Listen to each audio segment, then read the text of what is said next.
ಶಿವು ಬಾಯಿಲಿ ಕೆಳಗಡೆ ನೋಡಿ ಎಷ್ಟು ಚೆನ್ನಾಗಿ ಕಾಣ್ತಿದ್ದಾರೆ ಆ ಹುಡುಗರು. ನೀನು ಆ ಥರ ಬೈಕ್ ತಗೋ, ಆ ಥರ ಬಟ್ಟೆ ಹಾಕು, ನಾವು ಚೆನ್ನಾಗಿ ಬದುಕಬೇಕೋಣ. ಓಣಿ ಅವ್ರು ಬದುಕ್ತಿರೋದು ಅಪ್ಪನ ದುಡ್ಡಲ್ಲಿ, ನಾವು ಹಂಗಲ್ಲ ನಮ್ದು ಟಾಪ್ ಟು ಬಾಟಮ್ ನಮ್ಮ ದುಡ್ಡು ಮೇಲೆ ನಾವು ಬದುಕ್ತಾ ಇದ್ದೀವಿ. ಇದು ದುನಿಯಾ ಸಿನಿಮಾದ ಡೈಲಾಗ್ ಆಗಿರುತ್ತೆ. ಈ ಸಿನಿಮಾವನ್ನ ನಾನು ನೋಡಿದ್ದು ಈ ಒಂದು ವಿನಾಯಕ ಥಿಯೇಟ್ರಲ್ಲಿ ಕೊನೆಯದಾಗಿ ನೋಡಿದ್ದು. ಕನ್ನಡ ಚಿತ್ರರಂಗ ಮುಳುಗ್ತಾ ಇದೆ ಅಂದಾಗ ಅದನ್ನ ಮೇಲಕ್ಕೆ ಎತ್ತಿದ್ದು ಒಂದು ಮುಂಗಾರು ಮಳೆ, ಮತ್ತೊಂದು ಸೂರ್ಯ ದುನಿಯಾ. ಆ ಸಿನಿಮಾವನ್ನ ಕಡೆಯದಾಗಿ ಈ ಥಿಯೇಟ್ರಲ್ಲಿ ನೋಡಿದೆ. ಈಗ ಇತಿಹಾಸದ ಪುಟ ಸೇರಲು ಸಜ್ಜಾಗಿ ನಿಂತಿದೆ.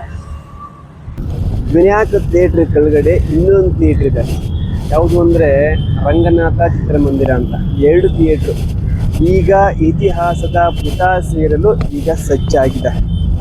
ಕನ್ನಡ ಚಿತ್ರರಂಗ ಮುಳುಗ್ತಾ ಇದೆ, ಕನ್ನಡ ಚಿತ್ರಮಂದಿರಕ್ಕೆ ಯಾರು ಬರ್ತಾ ಇಲ್ಲ ಅಂದಾಗ ದುನಿಯಾ ಸಿನಿಮಾ ಮತ್ತು ಮುಂಗಾರು ಮಳೆ 2 ಸಿನಿಮಾಗಳು ಬಂದು ಹಿಟ್ಟು ಕೊಟ್ಟು ನೋಡಿ ಜನ ಮತ್ತೆ ಚಲನಚಿತ್ರ ನೋಡಲಿಕ್ಕೆ ಶುರು ಮಾಡಿದ್ರು.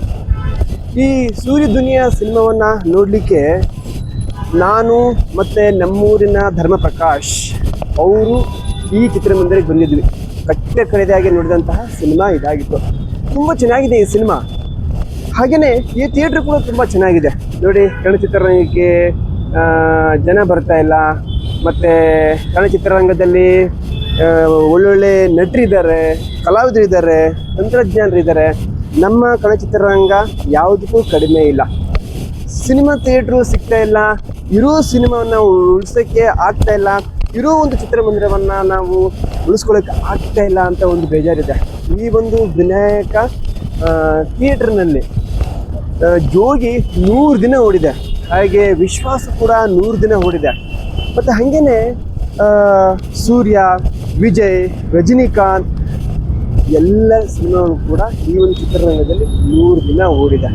ಆದರೆ ಇವತ್ತು ಬಿಕೋ ಎಂತ ಇದೆ, ಬೂತ್ ಬಂಗ್ಲೆ ಆಗಿದೆ. ಈ ಒಂದು ಥಿಯೇಟ್ರಿಗೆ ಫ್ಯಾಮಿಲೀಸ್ ಬರ್ತಾಯಿದ್ರು, ಕಪಲ್ಸ್ ಬರ್ತಾಯಿದ್ರು, ಹುಡುಗಿ ಬರ್ತಾಯಿದ್ರು, ಕಾಲೇಜು ಹುಡುಗರು ಹುಡುಗಿಯರು ಎಲ್ಲರೂ ಬರ್ತಾಯಿದ್ರು. ಸಿನಿಮಾ ರಿಲೀಸ್ ದಿನ ಬ್ಯಾಂಡ್ ಸ್ಕೆಟ್ಗಳು ಬಾರಿಸ್ಕೊಂಡು, ಪಟಾಕಿ ಉಚ್ಕೊಂಡು, ಪುಟೌಟ್ ಹಾಕ್ಕೊಂಡು ಇಲ್ಲಿ ತುಂಬ ಜನ ಕುಣಿದು ಕುಪ್ಪಳಿಸ್ತಾ ಇದ್ರು. ಈಗ ಈ ಅಕ್ಕಪಕ್ಕದವ್ರ ಜನ ಈ ಒಂದು ಥಿಯೇಟ್ರಿಗೆ ಬರೋಕ್ಕಾಗ್ತಾ ಇಲ್ಲ, ಮತ್ತೆ ಒಂದು ನಮಗೆ ಸಂತೋಷ ಸಿಗ್ತಾ ಇಲ್ಲ ಅಂತ ಬೇಜಾರು ವ್ಯಕ್ತಪಡಿಸ್ತಾ ಇದ್ದಾರೆ. ಏನೇ ಇರಲಿ, ಈ ಒಂದು ಸಿನಿಮಾದ ಬಗ್ಗೆ, ಈ ಒಂದು ಸಿನಿಮಾದ ಥಿಯೇಟ್ರ್ ಬಗ್ಗೆ ನಾನು ಅಕ್ಕಪಕ್ಕದವ್ರನ್ನ ಕೇಳಿದೆ.